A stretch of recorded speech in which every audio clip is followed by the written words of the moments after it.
Alright, I wanted to talk today about boomers and why they reject English. I fanned to record this yesterday, but I was interrupted by YouTuber Celtic Cat, who wanted to talk to me about the early European farmers and the Anatolians. And that was a very enlightening conversation, and that might tie into something later in this film. So, getting into it, why do the boomers reject English? The obvious answer at first glance would be that they're old and out of touch. And yes, certainly they are. You could say I'm old and out of touch as well, being a post-twink death aging millennial.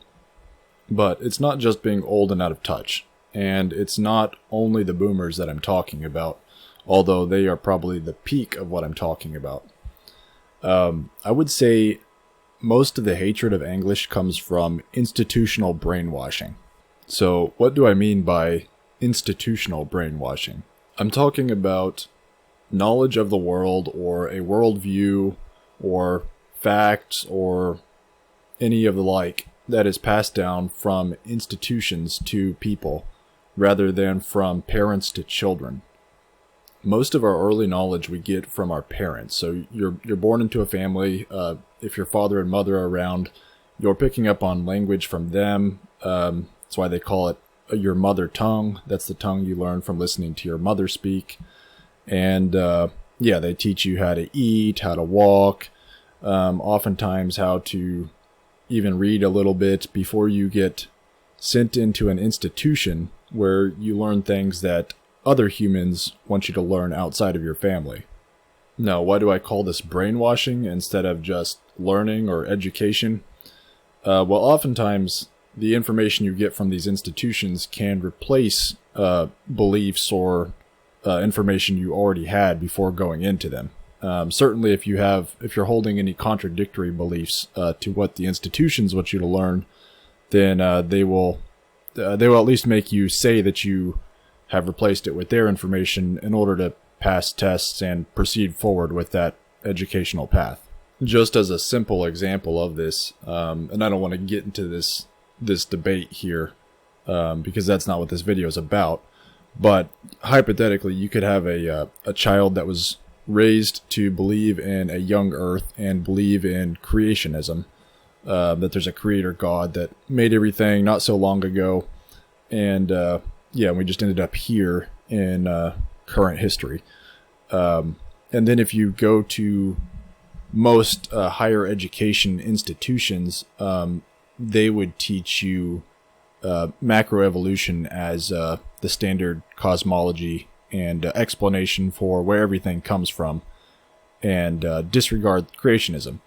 So in order to proceed and succeed in that higher education field, you would need to wash the creationism out of your brain and replace it with the theory of evolution. Now, I don't think all brainwashing is bad, but I don't think it's all good either. But I think a big reason for the hatred of English is due to this brainwashing.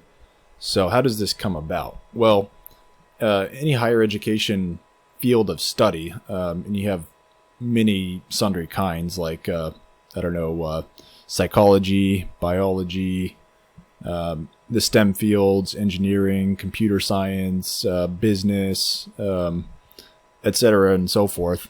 They all have their industry-specific vocabulary that you have to learn and, God forbid, sometimes even understand in order to get through these fields of study, get your degree, and land a job working in the field that you studied.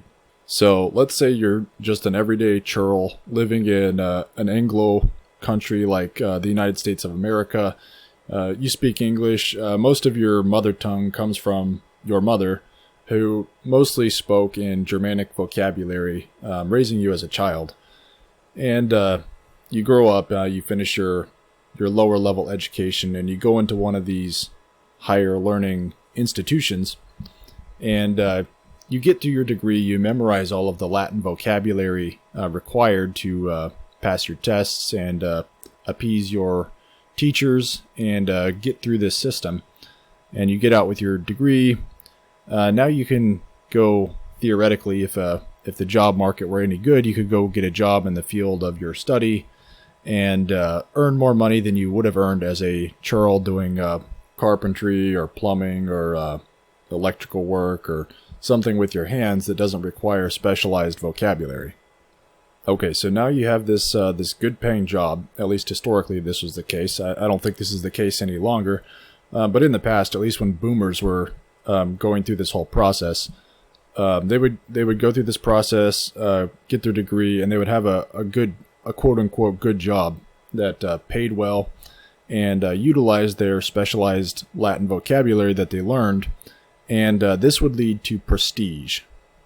So if these boomers who were in this situation, a higher socioeconomic status than the churls who were working with their hands, had higher prestige, more income, more social standing, this indirectly gives the Latin vocabulary higher status as well. Because anybody hears these people talking and they're using a lot of Latin vocabulary, and they're coming from a different social status than they are. Now, obviously, this is not something new. Something similar to this has been going on since 1066, when the Normans took over England and, because of their higher social standing, spread French vocabulary into English. Now, of course, there's a big difference between the Norman situation and the situation with our current institutions. The Normans, they had their status from killing everybody who got in their way. Meanwhile, the current institutions are just running on momentum of an already established hierarchy. Now, you could say, well, they already have so much momentum, so why would this ever stop? Why wouldn't they just keep going in the same direction forever? And yeah, that might be the case. Maybe nothing will change. Maybe nothing will ever happen. Maybe things go on as they have been forever. But it doesn't have to be that way. There's nothing in the laws of physics that say everything couldn't change tomorrow. For example, there could be alternative monetary systems, such as cryptocurrency. And I'm not trying to praise cryptocurrency. I'm not a huge fan of it. But I'm just saying there are alternatives to the current economic system, for example. But there's also alternative prestige systems and local prestige hierarchies and systems as well. So, like any video game has a ranking system, elo system where people can rise through the ranks, get rewards, get status, and that's an alternative prestige system to the monetary system. There's also alternative societies and subcultures as well. Now, some people who are a bit more dismal, they might say there's only one game in town, and that's, of course, the American government. But I would disagree with this somewhat. There are other games in town very similar to the American government, for example, like China or Russia. But yeah, clearly they're the biggest game in town, but still within the umbrella of these larger powers, there can still be subcultures and sub-societies. I mean, an easy one to point out would be the Amish. They're clearly doing their own thing, even though the United States government at any time could come in and crush them like a bug. There's really no reason to, and for the most part, their culture still is somewhat isolated. Not to praise the Amish, there's many things about the Amish that I don't like, but just as an example. So, I think the boomers were the peak of this old prestige system, going from 1066 to 1966, and that was kind of the end of that era. And yeah, now things are changing. There's new alternative societies, new alternative prestige systems coming up.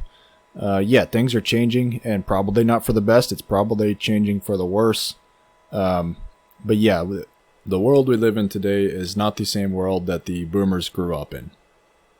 So, what does all of this have to do with the early European farmers? So, if I understand it correctly, the early European farmers came out of Anatolia, which is the region in modern-day Turkey. From there, they spread across Europe, and later, after they'd spread across Europe, the Proto-Indo-Europeans came in from the East and mixed with them, but especially mixed in Northern Europe. So the modern-day genetics of Europe have a lot more Proto-Indo-European DNA in the north and a lot more early European farmer DNA in the south. And where does most of the Latin vocabulary originate from? Southern Europe. So I think it's fair to say that the borrowed Latin vocabulary in modern English is Anatolian. And yeah, the boomers who like to wield their Latin words, they're kind of self-hating because most of the Europeans that populated the Anglosphere and North America, these were from Northern Europe. So biologically, they have a lot more Celtic and Germanic DNA, but linguistically, they're a big fan of the Southern European words. The last reason that comes to mind for boomers to reject English is that they just don't want you to have fun. Boomers fear anybody having more fun than they did in life, and they would prefer everybody else toil until the end of their days. Anyway, that's about all I had to say. Thanks for watching. If you liked this, please like the video and subscribe to the channel. It means a lot. Thanks.